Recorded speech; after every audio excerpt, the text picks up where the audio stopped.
الحمد لله رب العالمين، والصلاة والسلام على نبينا محمد وعلى آله وأصحابه أجمعين. يقول الله تبارك وتعالى: واعبدوا الله ولا تشركوا به شيئا وبالوالدين إحسانا وبذي القربى واليتامى والمساكين والجار ذي القربى والجار الجنب والصاحب بالجنب وابن السبيل وما ملكت أيمانكم إن الله لا يحب من كان مختالا فخورا. أيها الأحبة، إن في الآية توصية بالجار. قال الله تبارك وتعالى: والجار ذي القربى والجار الجنب، أي الجار القريب والجار البعيد عن دارك، أو الجار الذي بينك وبينه قرابة والجار الغريب. وقد أوصى رسول الله صلى الله عليه وسلم بالجار فقال: من كان يؤمن بالله واليوم الآخر فليكرم جاره.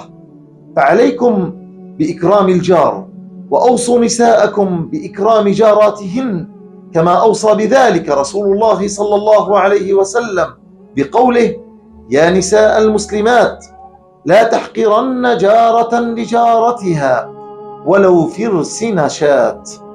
أخي المؤمن، أوصيك بجارك، اتق الله في جارك، راعي حقوق جارك، اجتنب ما يؤذيه من قول وفعل، لا تسأله عما لا يغنيك، لا تتبع عيوبه، لا تنظر فيما أخفاه عنك، لا تستمع إلى كلام أخفاه عنك، غض بصرك عن نساء بيته، أشركه في طعامك وشرابك، عده إذا مرض، شيع جارك المسلم إذا مات، عزه في مصيبته، عامله بما تحب أن يعاملك جارك به، اصبر على أذاه، أظهر الفرح لفرحه والحزن لحزنه، استر ما بدا من عورته، واصفح عن زلته، أعنه إذا استعانك، وأقرضه إذا استقرضك، وأرشده إلى ما يجهله من أمر دينه، وعامله بما تحب أن يعاملك الناس به.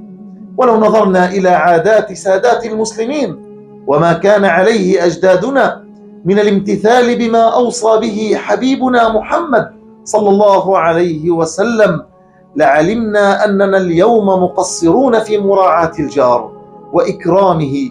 فالكثير منا اليوم لا يحسن إلى جاره، فضلا عن كونه لا يعرف من هو جاره الذي يجاوره ولو كان من سنين، أو لا يسلم عليه أو لا يكلمه. فتدارك نفسك أخي المؤمن فيما بقي من شهر رمضان، وأصلح ما بينك وبين جارك، فخير الجيران عند الله خيرهم لجاره.